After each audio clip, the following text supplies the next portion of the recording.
ನೋಡ್ರಪ್ಪ, ಇಲ್ಲಿ ನವಂಬರ್ 1 ಅಂತೇಳಿ ಕೆಲಸ ಇಲ್ಲ ಅಂದ್ಬಿಟ್ಟು ಒಂದು ಕೆಲಸ ಕೊಟ್ಟಿದ್ದೀನಿ ನೋಡ್ರಿ. ಈ ಗಿಡ ಯಾವುದು ಅಂತ ಯಾರಿಗಾನ ಗೊತ್ತಿದ್ರೆ ಕಮೆಂಟ್ ಮಾಡಿರಿ. ಸ್ವಲ್ಪನೇ ಹತ್ರ ತಗೊಂಬರೋ.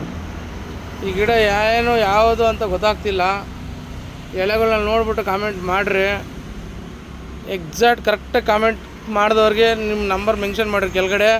5 ರೂಪೀಸ್ ನಾನು ಫೋನ್ಪೇ ಮಾಡ್ತೀನಿ. ಮಾಡಲಿಲ್ಲ ಅಂದರೆ ಮತ್ತೆ ಕಾಮೆಂಟ್ ಮಾಡಿರಿ, ನೋ ಪ್ರಾಬ್ಲಮ್, ತಲೆ ಕೆಡಿಸ್ಕೊಬೇಡ್ರಿ.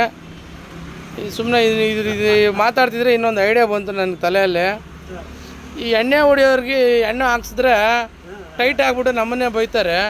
ಈ ಗಿಡಕ್ಕೆ ಏನೂ ಗೊತ್ತಿಲ್ಲ, ಒಂಚೂರು ನೀರು ಹಾಕಿದ್ರೆ ನಾಳೆ ದೊಡ್ಡದಾಗ್ಬಿಟ್ಟು ನೆರಳು ಕೊಡ್ಬೋದು, ಹೊಟ್ಟೆ ಕೊಡುತ್ತೆ ಅಲ್ವಾ. ಎಣ್ಣೆ ಹೊಡಿಯೋರು ಹೆಂಗೆ ಬೈತಾರೋ ಇದು ನೆರಳು ಹಂಗೆ ಕೊಟ್ಟೆ ಕೊಡುತ್ತೆ ಅಲ್ವಾ. ಹಾಂ, ನೆಟ್ಟನ ಇವತ್ತು ಇಲ್ಲೇ ರೆಡಿ ಮಾಡಿದ್ದೀರಾ? ರೈಟ್, ಅದನ್ನು ತೆಗೆದುಬಿಟ್ಟು ಅದರೊಳಗೆ ನೀಟಾಗಿ ನೆಟ್ಬಿಟ್ಟು ಮಾಡ್ರಪ್ಪ. ಕಾಮೆಂಟ್ ಮಾಡೋದನ್ನ ಮರಿಬೇಡ್ರಿ.